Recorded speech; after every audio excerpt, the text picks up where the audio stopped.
I've gone through a little bit of yours and Marcel's history here, and Ashley is a name that you've used in the past to call in complaints on Marcel. No, that was an accusation. I do have a friend named Ashley. Ashley Jones was the name that I was told. Can you do me a favor?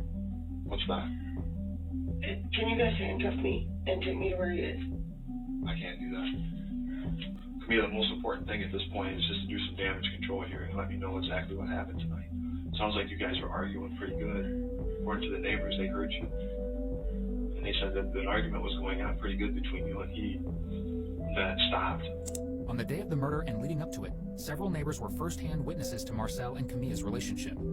Michelle, a neighbor who moved into the area 2 weeks before Marcel's murder, reported that she heard Camilla say to Marcel, "Go ahead and hit me," but never saw Marcel actually strike or assault Camilla.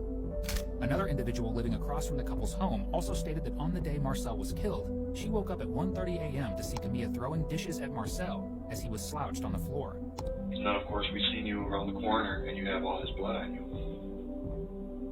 Okay, what are you doing? I'm trying to understand what happened. I'm told just you. asking you questions. I told you what happened. But Camilla, that doesn't make sense. Okay, well, I don't know what to tell you.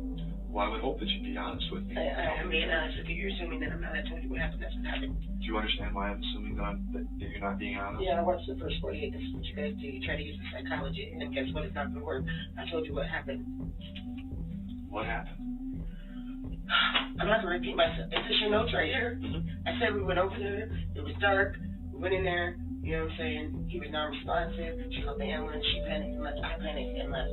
That was it. Did you run away from the police? No, I did not run away from the police. I just... Did you throw your cell phone? I don't. No, I don't have a cell phone. You had a cell phone tucked up underneath your bra. Yeah, it goes to my old cell phone. That we found in the backyard that the 911 call was made on. And I think ultimately it got to a point tonight where it just exploded. And I don't know if this was something else. How do you know that he's dead? How do you know he's dead? Listen, I've been a cop for 22 Just years. because you see him doesn't mean he's dead. He's dead. He's not breathing. He has no pulse. He's cold. He's dead. That was what you said. They didn't try to CPR or nothing. It won't work.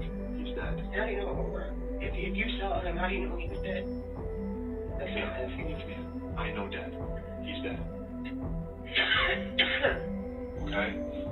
I know what dead is, and he's dead. What you gotta think about right now is what happened with you. You gotta start thinking about you. And what's going on with you. Okay?